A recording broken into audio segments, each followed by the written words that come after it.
Stories from the pages of time. Stories of triumph and tragedy, adventure and achievement, as we go in search of history. What is science? What is fiction? And what happens when the two worlds collide? History is made. Impossible, unbelievable, fantastic, but I tell you it could happen.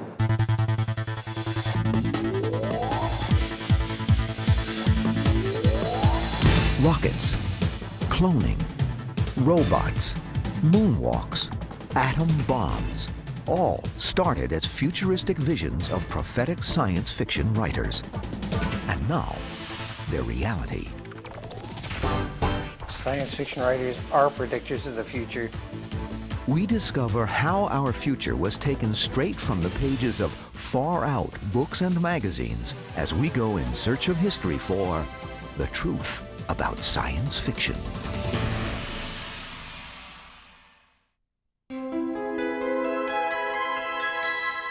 Science fiction, the genre that ponders, what if? What if man lived on the moon?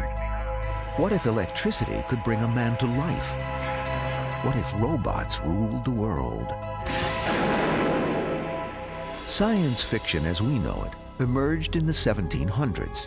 It is an imaginative form of literature that takes root in science and grows from there, introducing new worlds and new times. Science fiction is the literature that deals with the impact of scientific and technological advancement on human beings. Like most human beings, science fiction writers wonder about the future. These modern-day seers use science to make their imaginary worlds believable. Their tools, the information available at the time. They see the shape of things to come. Science fiction writers are predictors of the future, but it's a hobby. We don't get extra money for guessing right. I think people can relate to this kind of literature because they want to imagine themselves as the forerunners of the future. They want to imagine themselves being on the threshold of what is to come. An interesting way to read history is through the writings of people who envisioned it before it happened. Around the Moon, a story by Jules Verne written in 1870, predicted weightlessness when Verne wrote, "The three adventurous companions were surprised and stupefied despite their scientific reasonings. Their feet no longer clung to the floor of the projectile." And this almost 100 years before man ever flew in space and experienced it.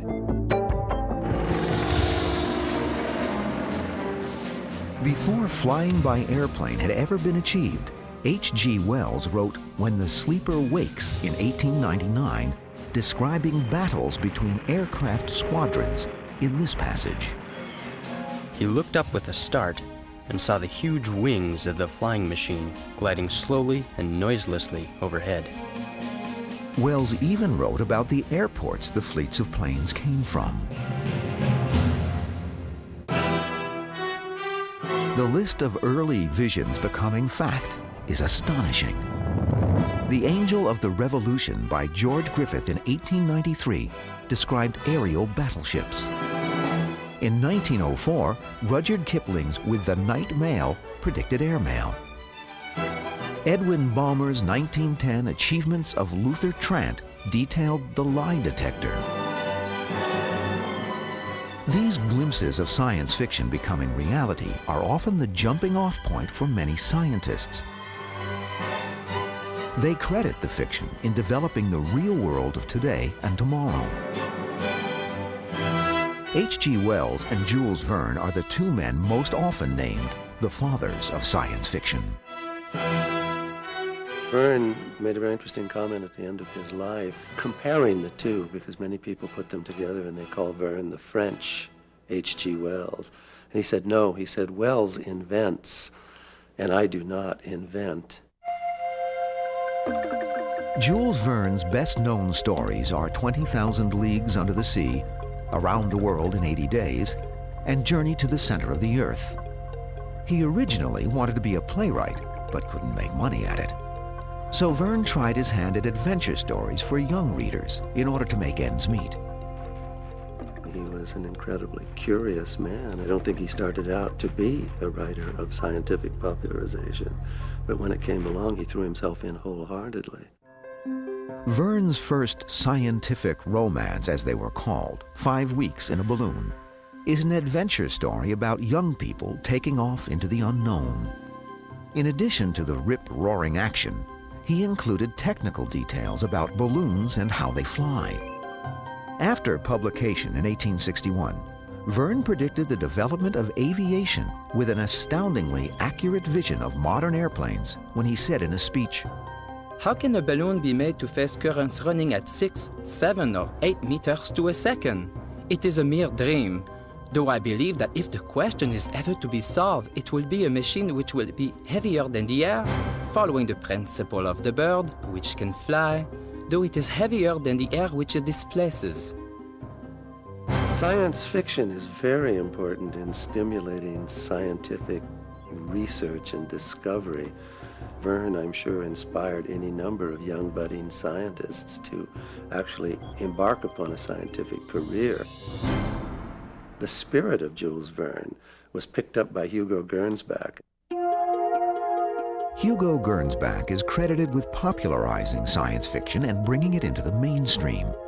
Born in Luxembourg in 1884, he brought awe-inspiring new worlds into focus in his novels and magazines. Hugo Gernsback was an electrical experimenter. He was a man fascinated by radio, by aviation, by all of these wonderful new things that were happening at the millennium. In 1911, at the age of 27, Gernsback wrote Ralph 124C41+, a romance set in 2660. His list of successful scientific prophecies from the book is nothing short of remarkable. Gernsback imagined a world with jukeboxes, skywriting, television, vending machines, and night baseball. He wrote, During the daytime, with the sun shining, there is always one team which has an advantage over the other, on account of the light being in their eyes. In the evening, however, with a powerful stationary light overhead, each team has the same conditions. The first night game in baseball was not played until 27 years later. Ralph 124C41+ was extremely popular at the time it was published, but not recognized for its remarkable predictions until they became realities. The response to this story was greater than anything he had ever published in any of his magazines. And he thought, gee, this is kind of interesting. People are really responding to fictionalized science stories. And so he coined the phrase, the word, scientifiction. Gernsback felt that his scientifiction stories should both entertain and educate. His idea was there should be stories written that are lessons, teaching lessons. And that's what he was doing. Amazing Stories, the first English-language science fiction magazine, was Hugo's vehicle for getting his message to the masses. Amazing Stories debuted in 1926, selling an astonishing 100,000 copies in the first month. The magazine boasted, "Extravagant fiction today, cold fact tomorrow." Gernsback's hype promised that even the most outrageous claims could come true. He spoke of inventions of the past that people had laughed. They'd said, you know, there'll never be airplanes and there'll never be this and that and the other thing, and that all these had come true. The magazine showcased up-and-coming writers as well as renowned authors of the past. He was careful to include reprinted stories by authors like H.G. Wells, Jules Verne, and even Edgar Allan Poe, because he knew these were writers that were highly respected at that point in time. Amazing Stories became a staple of the scientific community. Other magazines were quick to catch on to the popularity of science fiction, and the genre grew into its own over the years. a tight-knit community of readers, publishers, illustrators, and writers was formed. Why? Because the genre made it okay to stretch the imagination and ponder, what if?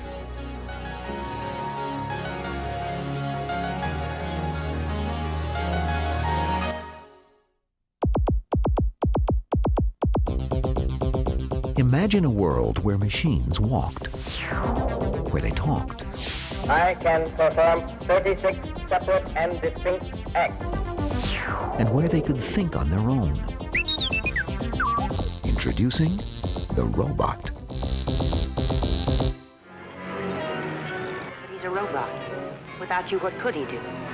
There's no limit to what he could do. He could destroy the Earth. Early stories about robots and androids grew out of the Industrial Revolution and fears that technology was getting out of control. People were being replaced by machines and felt that they were losing their place in their own world. What are robots made for? For work, Miss Glory. One robot can replace 2.5 workmen. The human machine, Miss Glory, was terribly imperfect. It had to be removed sooner or later. These prophetic words come from Carl Capek's Rossum's Universal Robots, or RUR. The play, written in 1921, is about soulless manufactured servants who revolt and kill every human in the world. The word robot, Czechoslovakian for work, was introduced in this play. There is no escape from me.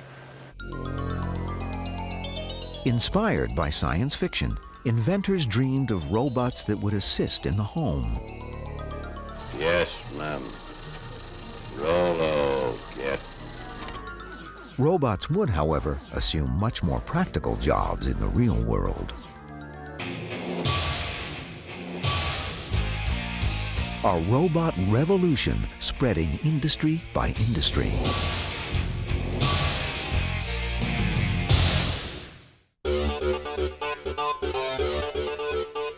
Science fiction writers were also the first to embrace the possibility of combining humans and machines. Enter the cyborg. Short for cybernetic organism, the cyborg first appeared in fiction in 1950 in Raymond F. Jones's novel, The Cybernetic Brains. The story envisions human brains implanted into machines and used for their memory. Jones wrote, Do you understand what that means? 2 million men and women living, thinking, tortured by despair, sentenced to an eternal slavery in the hearts of our machines. Science fiction writers have spoken many times of the idea of joining humans and machines as though these are two separate entities. And it has been rather grotesque as it's portrayed in fiction, because you can't really imagine how these two elements could be joined. If you're going to join gears and mechanical elements to flesh, it has to be grotesque. Yet science has replaced human appendages and organs with electronic prosthetics. There are pacemakers for weak hearts and cochlear implants to help the hearing impaired. A bionic hand wired to real muscles copies the movements of the human hand much better than a mechanical substitute. Other kinds of medical research and ethics have been a focus of sci-fi ever since Mary Shelley's Frankenstein was published in 1818. Dr. Victor Frankenstein himself wondered about creating his creature. The doctor's thoughts, as Shelley wrote. Although I possessed the capacity of bestowing animation, I doubted at first whether I should attempt the creation of a being like myself. But I doubted not that I should ultimately succeed. Even though Shelley had no medical background, she still managed to intuit the role of electricity in the body. Today, the technology is used to restart hearts and save lives. In the 1991 movie Body Parts, an arm is grafted onto the body of a psychologist. In 1998, this fiction became a reality when a team of doctors took part in a groundbreaking hand and forearm transplant. A company has come to the Caribbean to film a classic tale of imagination, one in which conjecture comes frighteningly close to reality. Abuses of medicine have also been a concern brought up by science fiction writers. This is human. This is man. This is law. His law! When The Island of Dr. Moreau by H.G. Wells was published in 1896, it was met with public outrage. The story was graphic and gruesome. You are an animal. Jungle animals being surgically transformed into human beings in the House of Pain, the laboratory of Dr. Moreau. The narrator, trapped on the island, says, "The creatures I had seen were not men, had never been men. They were animals, humanized animals, triumphs of vivisection." The Island of Dr. Moreau is very much steeped in contemporary ideas about vivisection and the possibility of uplifting other species to bringing them more immediately into the human realm. By the end of the story, the patients revert to their animal states and destroy Moreau and his island. He's not a villain. He's not some evil scientist that's just out there carving up animals for sadism's sake. He is really trying to do something scientifically noble, and yet it's monstrous. Ironically, medical science has reversed the direction of Dr. Moreau's work. The new science of xenotransplantation uses animal organs like baboon hearts and pig livers for transplants in order to help humans live healthier, better lives.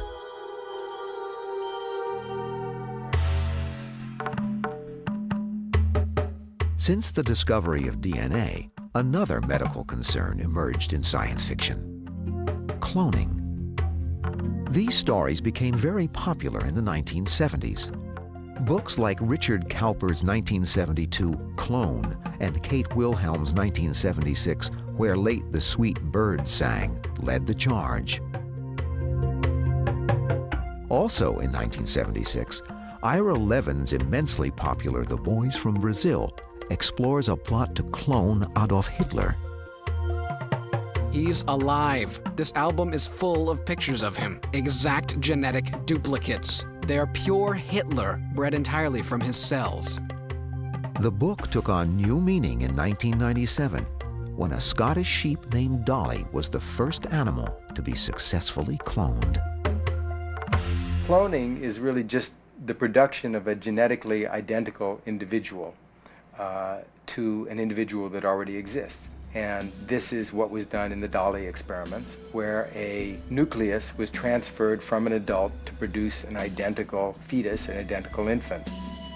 With the technology already in place, many believe it is only a matter of time before human cloning is a common practice. The terrors of war are foreshadowed in science fiction. H.G. Wells led the charge. He had this sense of apocalyptic doom.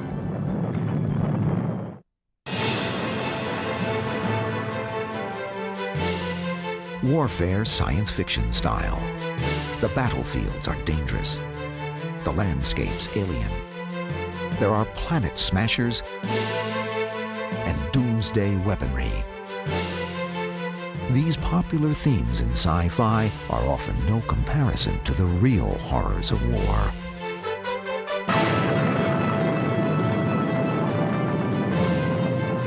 In 1945, the atomic bomb ended the most destructive war in history. But long before the devastation at Hiroshima and Nagasaki, atomic power was the stuff of literary nightmares. The bomb was absolutely unapproachable and uncontrollable until its forces were nearly exhausted, and from the crater that burst open above it, puffs of heavy, incandescent vapor were flung high and far. These prophetic words come from the 1913 story, The World Set Free by H.G. Wells. It was in this book that he coined the term atomic bomb. Best known for his novels The Time Machine and The War of the Worlds, Wells was an Englishman, an author, a journalist, sociologist, historian, and a scientist. He was a student of Huxley, the biologist, studied at the University of London. He came from a lower middle class family. He had to really scrape and grub to get where he was. Obsessed by war, Wells was torn between two visions, salvation and destruction. Wells could not ignore the signs of impending conflict in the world. Governments were concentrating on developing bigger and more powerful weapons, so it was easy for Wells to extrapolate and create his fictional devices.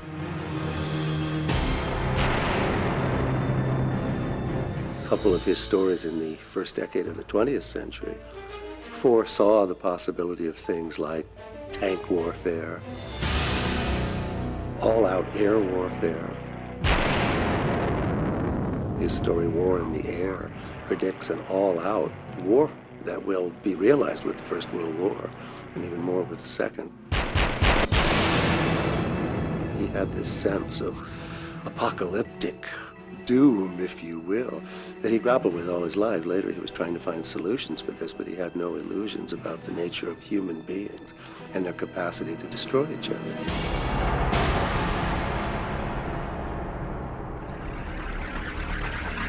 Haunted by visions of global upheaval, Wells set out to create his masterpiece, The War of the Worlds, in 1898. Earth was under attack by Martians, armed with extremely advanced weapons, including the devastating heat ray, an early fictional version of a real-life laser. Wells described the weapon when he wrote, "It was sweeping round swiftly and steadily, this flaming death, this invisible, inevitable sword of heat." In 1903, Wells's story, The Land Ironclad, spoke of large metal tanks. Actual tanks appeared in 1916 in the Battle of Flers-Courcelette in France. Wells actually engaged in a patent suit, you see, to somehow cash in on this, to claim that he was the inventor of the tank. I mean, this is just a sidelight, but that gives you some sense of what the man was. Wells was also apprehensive about the development of the airplane.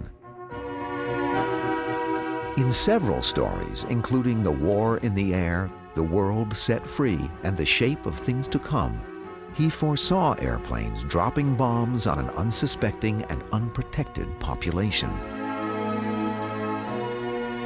Wells' vision came to the silver screen in 1936 when Things to Come was released. One of the opening scenes involves people in England.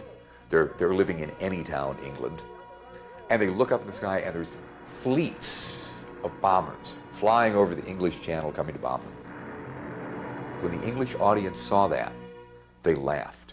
They thought it was preposterous, this idea of an aerial invasion, especially with thousands of airplanes. The Battle of Britain was 2 years away at that point. Aside from war, Things to Come also featured remarkable advances in communication technologies. What is this progress? What is the good of all this progress onward and onward? The man in the future had a little gadget, and he spoke into it and talked to somebody else who was wearing it. And audiences in 1936 laughed at that. Is Morris Parsworthy there? He's on his way. Good. Wells' vision of a watch telephone was not far from the truth. In 1979, the cellular telephone was introduced, and his concept of personal wireless communication was a reality. But Wells wasn't the only science fiction writer to predict the global village in which we now live. a world of instant access to information and communication made possible, at least in part, by satellites. The communication satellite was first forecast by science fiction author Arthur C. Clarke. Best known for his novel 2001: A Space Odyssey, Clarke explored the idea of using a communications satellite in a 1945 scientific paper titled Extraterrestrial Relays. Clarke detailed how a satellite could orbit apparently motionless above the equator and serve as a relay station. It took almost 20 years for his prediction to become fact. Clarke's vision is now known as the geosynchronous satellite and is indispensable in modern communications. Clarke revisited the concept in his 1957 story, Special Delivery. Now, he didn't patent the idea. People asked him, why didn't you patent it? Well, he said later, if he had patented it, it wouldn't have mattered. The patent would have run out before anyone could have flown a communication satellite. And in any case, the patent office would not have taken it seriously, would not have given him the patent. Flight controllers, go for landing. Retro. Go. FIDO. Go. Guidance. Go. Control. Go. Telcom. Go. GNC. Go. ECOM. Go. Surgeon. Go. Capcom, we're go for landing. Eagle, Houston, you're a go for landing, over. The Eagle has landed. July 20th, 1969. Neil Armstrong takes one small step onto the surface of the moon and one giant leap for mankind. The whole idea of space travel, and then space travel using technological means, came out of arts and literature, not engineering, not science at all. The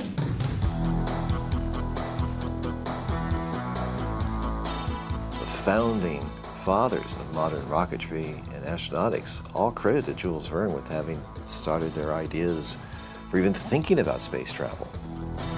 Verne's From the Earth to the Moon was published in France in September 1865. The story was one of the first that described a moon flight using a space vehicle. It is perhaps reserved for us to become the Columbuses of this unknown world. Readers saw Verne's tale of a spacecraft piloted by Americans as pure fantasy when he wrote, I find that a projectile endowed with an initial velocity of 12,000 yards per second and aim at the moon must necessarily reach it. The truth is, Verne predicted more than even he could have imagined. His rocket takes off from a place very close to where Cape Canaveral is today, on the tip of Florida.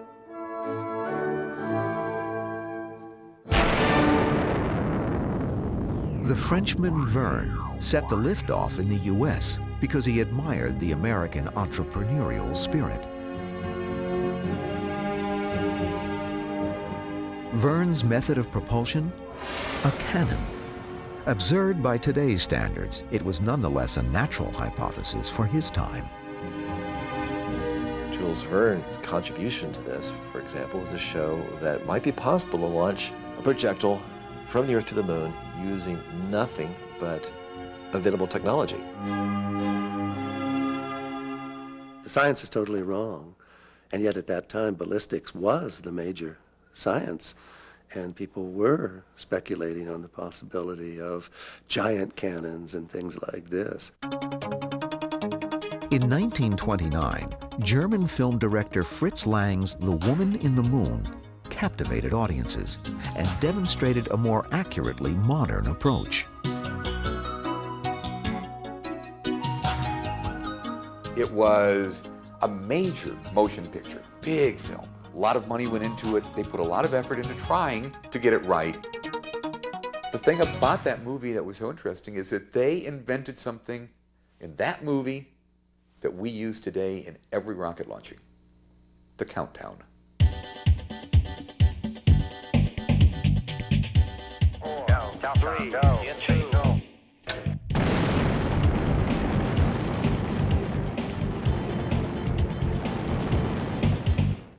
It was the first countdown for a rocket launch in history anybody knows of. Even Jules Verne missed that. He counts up. It was strictly done for dramatic reasons. So Lang said he thought it would increase the suspense. They counted down to the 0. And that was the only reason he did it. The spacecraft was designed by real rocket scientists Herman Oberth and Willy Ley. While Ley later defected to America, Oberth developed the V-2 rocket program for the Nazis. Their work on the film was so close to reality that the woman in the moon was withdrawn from exhibition in Germany during World War II in the interest of national security. It was the first space movie ever made that was based really consciously on real rocket science, which is one reason it looks so good. 5, 4, 3. Across the ocean in America, the motion picture Destination Moon, based on a story by science fiction writer Robert Heinlein, was released in 1950. The film provided a remarkably realistic account of the first manned journey to the moon 19 years before the launch of astronaut Neil Armstrong and Apollo 11.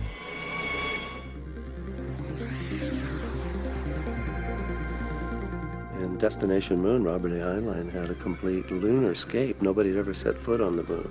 And he took photos and he composed this set from a series of photos that had been taken. It was as if we were there. Heinlein really did the world a favor. They wanted to turn it into a musical when they got to the moon, to find moon maidens there and have them dancing around and so on. And he put thumbs down on that, so we got a really serious film. It paved the way, I really think, for the space program. Man on the Moon. The landing took the science fiction world by storm. This was indeed science fiction becoming science fact.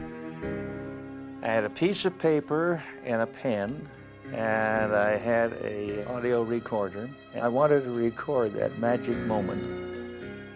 And I found myself saying, vindication.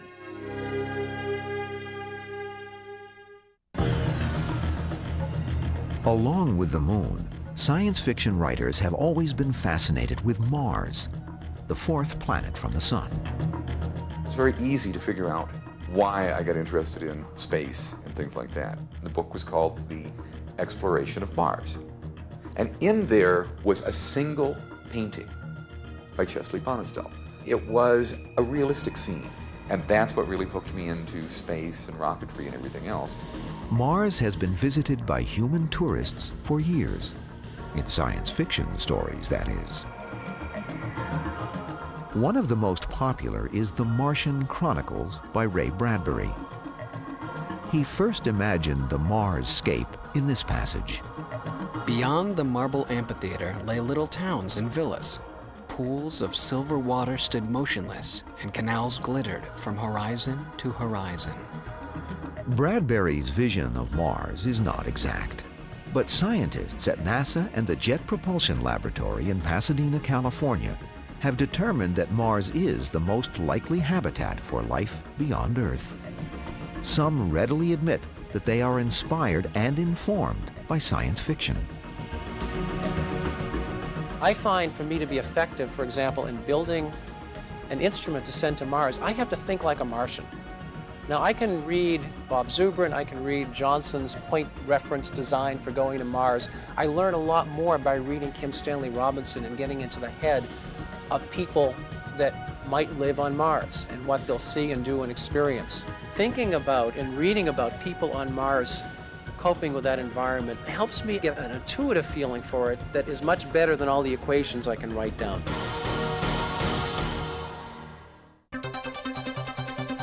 The important thing to remember is that when people go to Mars, they'll be there for 500 days before they could come back. So it's not like going to the moon and visiting for a couple of days and returning. It's a real pioneer opportunity to settle in and live on the planet before we return. Once that feat is achieved, life on Mars can be added to the remarkable list of sci-fi prophecies.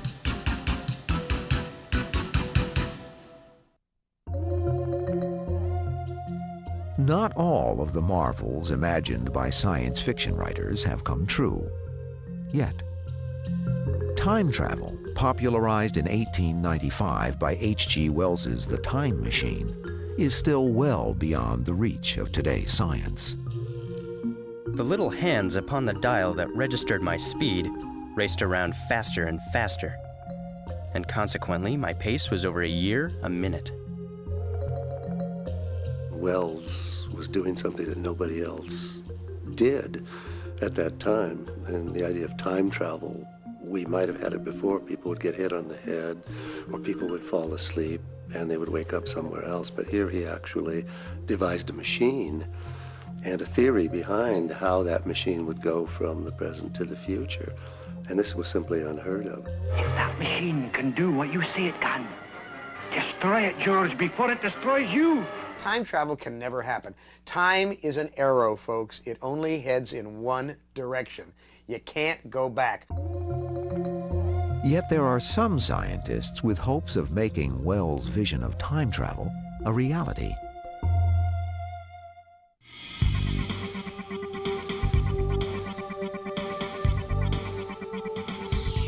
Another science fiction invention that hasn't yet been achieved is faster-than-light travel. Science fiction needs a way to travel to other planets and other stars. And faster-than-light travel is the only feasible way to accomplish that within the lifetimes of the characters involved. So it exists. It doesn't mean that it ever will. Whether you call it quantum travel, hyperdrive, or warp speed, faster-than-light travel technology has allowed us to seek out new life and new civilizations in the world of sci-fi. Typically, in any good story, you're allowed one gimme. One thing that, well, okay, we don't believe faster-than-light travel is possible, but you can have it for this story. While time travel and faster-than-light speeds are firmly beyond today's technology, there is one fantastic vision on its way to becoming a reality.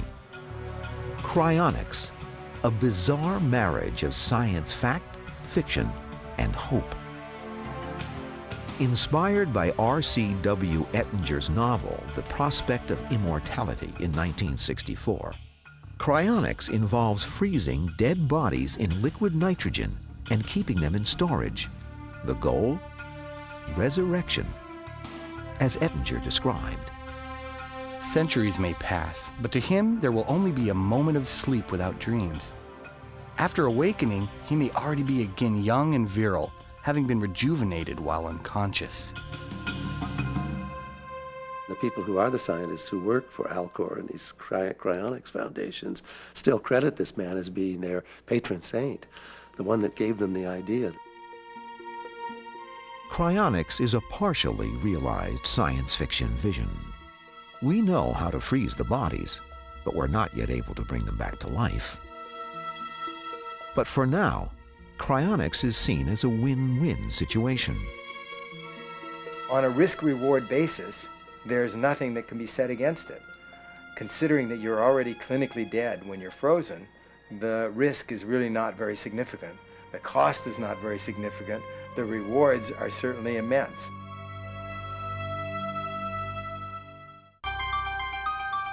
We live in an amazing time, a time of incredible discoveries and astounding inventions. We see evidence of it everywhere, in technology, medicine, war, and our voyages to the stars. The rate of change is rapid. The old world is replaced by the new at a blinding pace. Science fiction is a creative way of getting a handle on these changes. I think it's absolutely wonderful to be alive at this time when such a transition is taking place. And I think that that is the reason for the incredible richness of our fiction, because we're moving into an era that we can imagine, and yet no one really knows where it's going, except it's obvious to anyone that it's going to transform us. We're moving out into space. Everything is going to change. Every age has new wonders, and the speculations of one age become the reality of the next. While no one knows exactly what the future will bring, some writers may be able to give us a glimpse of the worlds to come.